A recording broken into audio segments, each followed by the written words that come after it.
This album is really good. Loathe is an English metalcore, hardcore, Sharptone Records band, and today we're going to review their new record, I Let It In, and It Took Everything. I was first exposed to this band via the split record that they did with Holding Absence via Sharptone Records. And at the time, I was much more impressed with Holding Absence than I was with Loathe. But that changed when they released their first full-length album, The Cold Sun. And when I heard that record, I was incredibly impressed, particularly with their ability to drive songs with an incredibly low guitar tone that was in fact very, very dirty and crunchy, and yet the music still sounded great.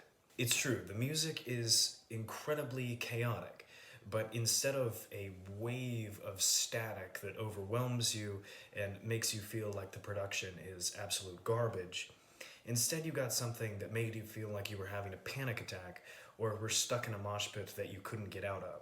And that chaos is present on this record as well, except I think that it's used to greater and even more cohesive effect. I should go ahead and say that this is going to be a praise-filled review. And the first thing that I have to praise this album on is its cohesion and the way in which Loathe has managed to create what feels like a world of their own. Much more than their contemporaries, Loathe has seemed to embrace the concept of the album as a complete and unified piece of art, a single entry in their overall artistic oeuvre. And I have to say that I'm actually partial to the way that this album is constructed as a single cohesive unit as compared to something like a rock opera, in which theme mostly brings things together. Here, it's not just lyrical theme, it's not just about narrative, but the music itself is actually cohesive.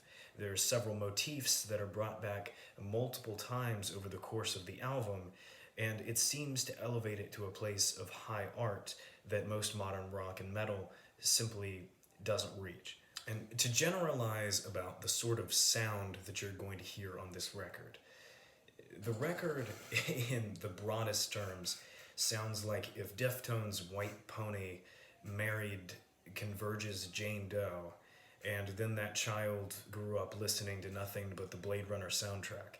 And it's really very impressive how many influences can be detected on this record and how well they're woven into the overall product.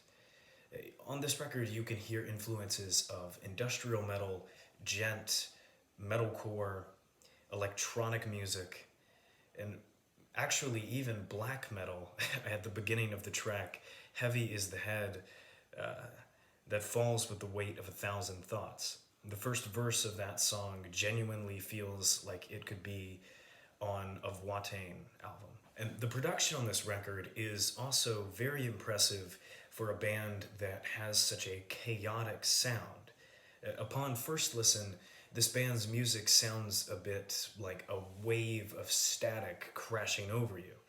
But if you take a moment to pay attention, you'll find that each instrument is actually incredibly well mixed. It's just that trying to focus on any given drum fill is sort of like trying to focus on an individual tree as you go screaming past it in a speeding car. And don't take that to mean that the entire record blows by at a breakneck pace, because there are a plethora of points on this album at which the band experiments with clean guitars and synths and washed out vistas of electronic noise, all in between crushing heavy guitar riffs that sound like a tornado is throwing bricks through the window of your home. And all of this contrast is executed in such a way that the heavy and light elements, respectively, really pop when the band commits to them. The heavier elements really sound as if the whole world is in crisis and burning to the ground, and the lighter elements feel as if everything around you has vanished entirely and you're just floating in a black void. And really, one of the only problems that this album presents me with is that it is virtually impossible for me to break it down track by track in a timely fashion, just because there are so many elements that are well executed on this record, and I have so many good things to say about them. Nevertheless, here I go trying to point out some specifics. The vocals on this record, as well as the vocal effects that are laid over them, are all incredibly well done. And it's very clear that the vocalist has improved his skill set since the release of the split record and their first full-length album. And on both of those entries in their discography, I found the vocals to be a bit lackluster. And that is not at all the case on this record, where not only the screams are better executed and much clearer in the mix, but the lead vocalist is also using some cleans that are incredibly apposite in the context in which he uses them. And specifically, I think that the cleans are best executed on one of the lead singles, Two-Way Mirror, which may be the most subdued track that the band has ever released. And as I just said, the effects are also used in an amazing way.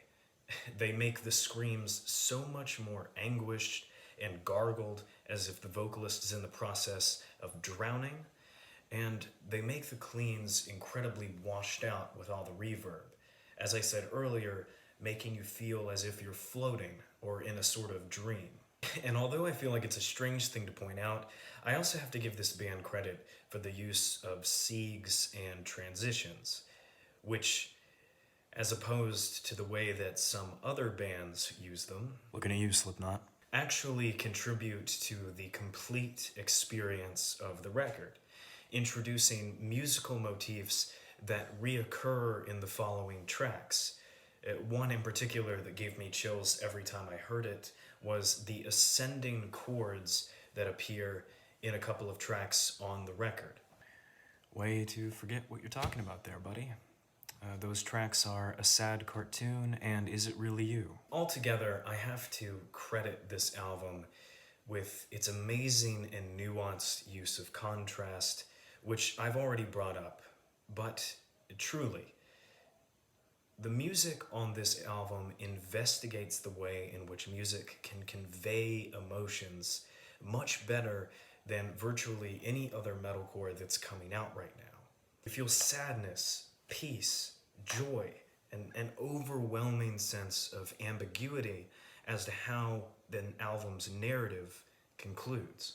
And on the topic of narrative, I have to say that at first I thought that the lyricism was a little bit platitudinous and vague, but by the album's end, I disregarded that criticism as I found that the vagueness of its imagery really fit into the overall story that the album is telling. A story centered around a single crisp image of something being let in through a door that you yourself opened, and then utterly destroying you. And the image of an open door is a really beautiful and appropriate one, as this album is incredibly immersive, inviting you into a whole neo-noir soaked world that the band has created and is sharing with you. Overall, this album is amazing.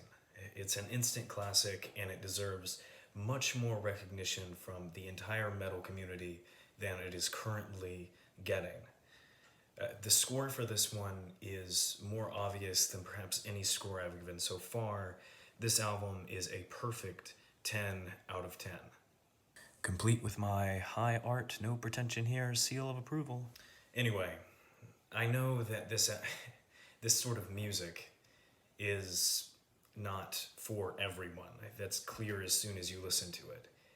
But anyone who happens to see this has my full permission to hijack your closest friend's aux cord as soon as possible and play this entire record whether they like it or not. It's important.